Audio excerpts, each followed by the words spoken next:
Okay, so it is time for another pear variety. That's up next. Hello everyone, this is Dwayne with Edge of Nowhere Farm, and we're coming to you here today. It's actually end of July 2019. So what you see me standing next to here is our Shinseki Asian pear. So we've talked about Asian pears before. In fact, I'm going to link it here. We actually showed you our harvest last year off of our 20th century pear. And if Lori wants to pan that way, you'll actually see that pear this year. So that's it right there. Just a beautiful, beautiful tree. That tree's been in the ground now for about 4 years. In fact, actually 4.5 years. And we really like the fact that the Asian pears can be eaten right off the tree and are a lot like an apple. Also like the fact that it's a fall variety that survives to the fall for us. So what we did 2.5 years ago is we found the Shinseki pear, and actually this tree we got from Greg Peterson in his Urban Farm Fruit Tree Program. So this went into the ground 2.5 years ago as a bare root fruit tree, and this is what it is today. Just a beautiful, beautiful tree. It's probably about, I'm gonna say about probably 10 feet tall or so, but it's pretty narrow. So while it's taller, it's probably only about 4 to 5 feet across. So what's nice about these trees is they're fairly compact, at least at this age. Now, like most other trees, I take this off right at about my hips, so probably about the 3-foot mark. In fact, right here, if Lori wants to squat down, you can see where this tree actually starts to branch out. So when we bought it bare root, we cut it off here. I'm gonna say that's probably about 3 feet off the ground. That way we get branching lower on the tree and we get production lower on the tree. This tree actually sets flowers and sets fruit at the same time as the 20th century pear. So both of these actually cross-pollinate each other in order to get better production. So one of the things about trees like this, in particularly fall varieties, is we really struggle with our summer months and the fruit actually surviving the entire summer. In fact, I'll link our Gala apple video here where we talk about the challenges we have getting fruit that's set in the spring but aren't ripe until fall, actually getting them to the point where they're actually ripe and able to harvest.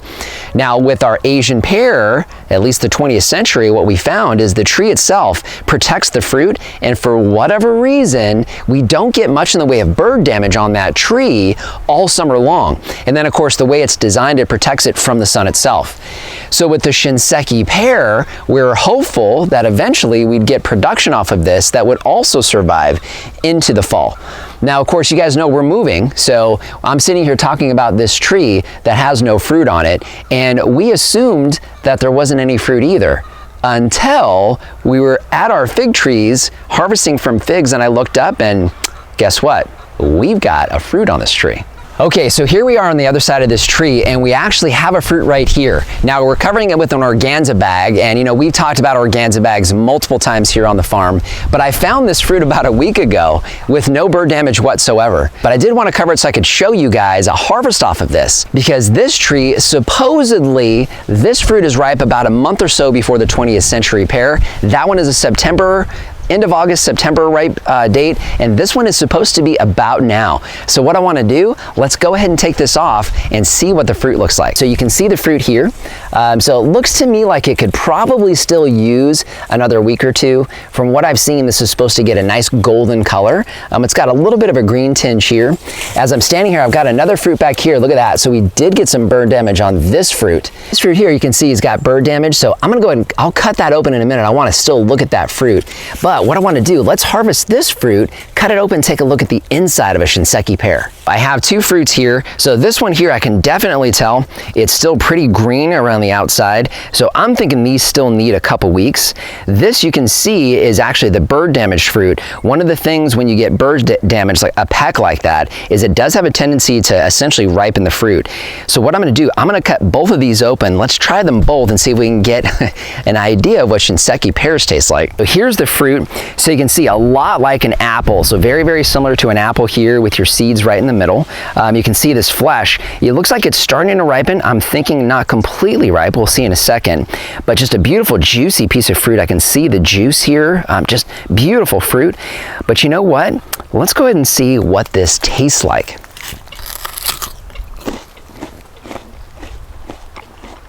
All right.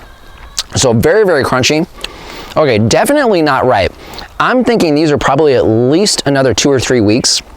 So I'm guessing our actual ripe date here in Arizona for these Shinseki pears is probably sometime in the middle of August. Good. I'll tell you what, still has that mellow sweetness that you get from an Asian pear. Really what I would expect.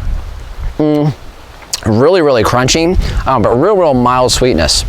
So what I want to do, I'm going to take the other one that's bird damaged. Let's take a look at the inside of that one. This will give you an idea of the inside of the fruit that was bird damaged. So you can see the bird damage there, but you can see the inside, okay, definitely more ripe. So you can see this is a lot more yellow as opposed to that kind of greenish white, but beautiful color here. You know what, I'm going to go ahead and see, let's see what this one tastes like. I think it's a little more ripe. Oh, yeah. Oh, much better. Oh, wow. So I don't know about you guys, but if you've never had an Asian pear, it tastes like an Asian pear. But okay, really, again, mellow sweetness, just real mild sweetness, nice and juicy. I'll tell you what, one of the things about pears, these in particular remind me a lot of apples, and you eat them much more like an apple. You don't need to blunt them like you would a typical pear, where you leave it out on the counter for it to ripen. But I would imagine you leave this on the counter for a few days, it'll soften just a little bit. It's very crunchy. I'll tell you what, for fall fruits, August, one of the things with August that we really struggle with, we get fruit off the farm because of the way we've designed the farm. We have fruit ripening every single month. The one month that we struggle with is August. August is the real big challenge for us because our big production starts to go down and we don't have any fall fruits yet because we don't have any citrus, which is really our fall production. And all of our apples are struggling through the summertime, but these Asian pears, you know what?